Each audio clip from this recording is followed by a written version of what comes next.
বন্ধুরা নমস্কার। বিষয় অসুর হইতে সাবধান।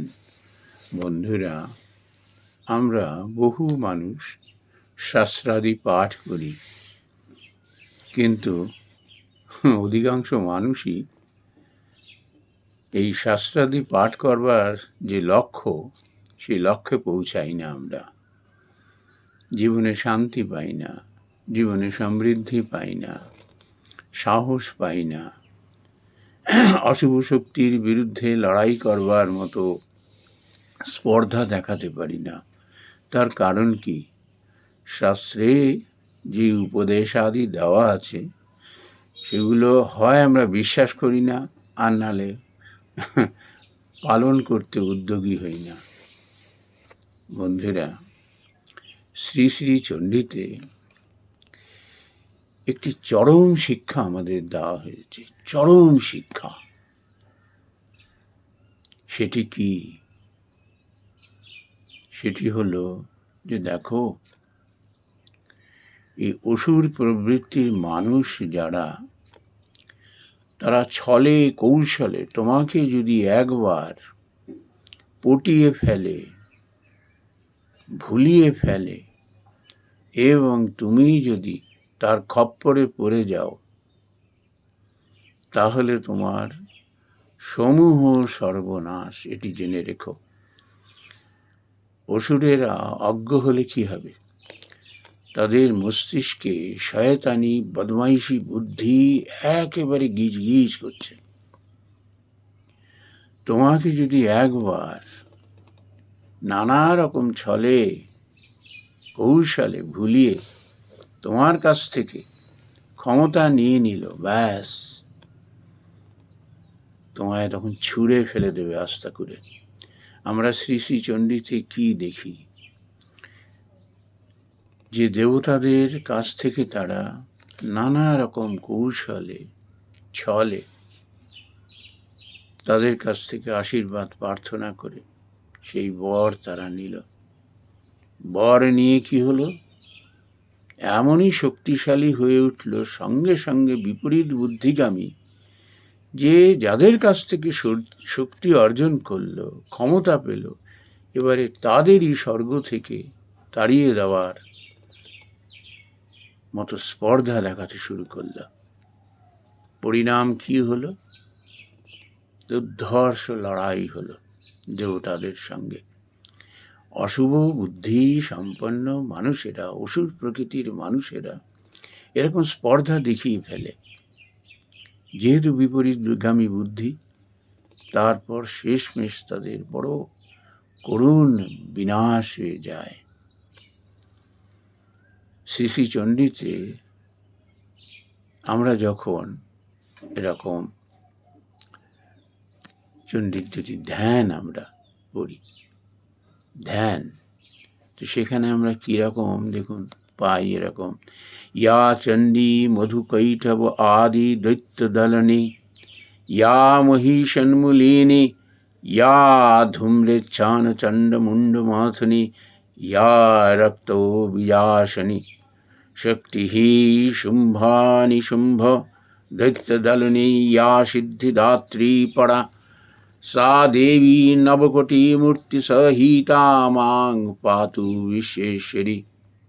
এখানে এরম বলা হচ্ছে যে চণ্ডিকা মধুকৈটভ আদি দৈত্য নাশিনী, যিনি মহিষাসুর মর্দিনী, যিনি ধূম্রলোচন চণ্ড মুন্ডাসুর সংহারকারিণী, যিনি রক্তবীজ ভক্ষয়িত্রী, যে মহাশক্তি শুম্ভানি শুম্ভা সুর বিনাশিনী ও শ্রেষ্ঠা সিদ্ধিদাত্রী এবং নবকোটি সহচরী পরিবৃতা, সেই জগদীশ্বরী দেবী আমাকে পালন করুন।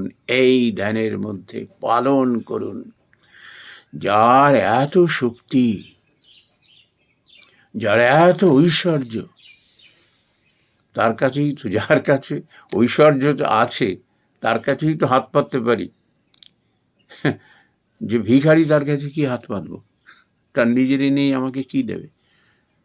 যে ভীত কাপুরুষ, তার কাছে কি শক্তি প্রার্থনা করব? কার কাছে শক্তি প্রার্থনা করব? এই এমন শক্তির অধীশ্বরী দেবী দুর্গার কাছে শেষে যে প্রার্থনাটি হয়েছে এরকম, যে আমাকে পালন করুন।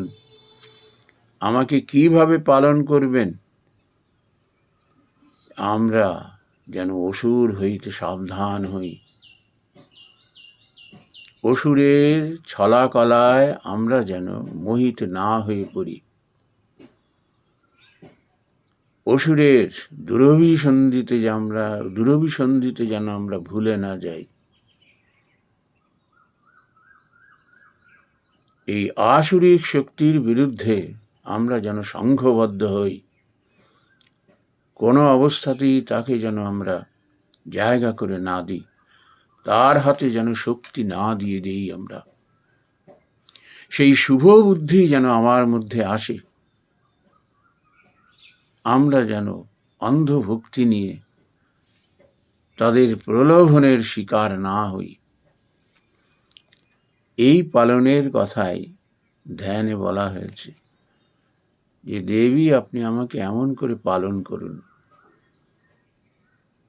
আমায় বিদ্যা দিন, বুদ্ধি দিন, শিক্ষা দিন, এমন যে শিক্ষা দিয়ে যেন আমি আমার স্বার্থপরতা দূর করে দিতে পারি, আমার ভীরুতা কাপুরুষতা যেন দূর করে দিতে পারি, অসহায় মানুষের পাশে যেন দাঁড়াতে পারি।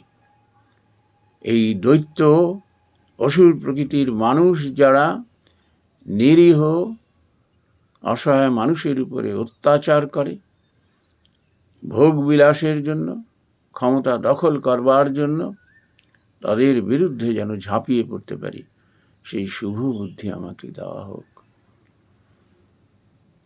বন্ধুরা, আমরা শাস্ত্র পড়ি ঠিকই, কিন্তু সেই ভাব, সেই আদর্শকে, সেই উপদেশকে আমরা পালন করি না। আমরা একটা পুণ্য অর্জন, যেন শাস্ত্রপাঠ করলে পরে যেন অমুক পুণ্যি হবে, তমুক পুণ্যি হবে, অথচ সেই আদর্শ পালনের ধার ধারি না। কিসের পুণ্যি হবে? মন যদি স্বার্থপরতায় পূর্ণ হয়ে ওঠে, অন্যের দুঃখ দুর্দশায় মন যখন কেঁদে ওঠে না, যখন অসুরের ভয়ে ভীত হয়ে থাকি, কিসের পুণ্য তখন? সব বৃথা। শাস্ত্র কি, ইতিহাস কি? আমাদের চোখ খুলে দেওয়ার জন্য, আমাদের ভেতরে যে চৈতন্য শক্তিটি রয়েছে সেটাকে জাগিয়ে তোলবার জন্য, যাতে আমরা সমাজে অশুভ শক্তির বিরুদ্ধে, অশুভ বুদ্ধির বিরুদ্ধে লড়াই করতে পারি। নিজেদের মধ্যে যেন সেই শুভ বুদ্ধির উদ্রেক হয়। নমস্কার বন্ধুরা।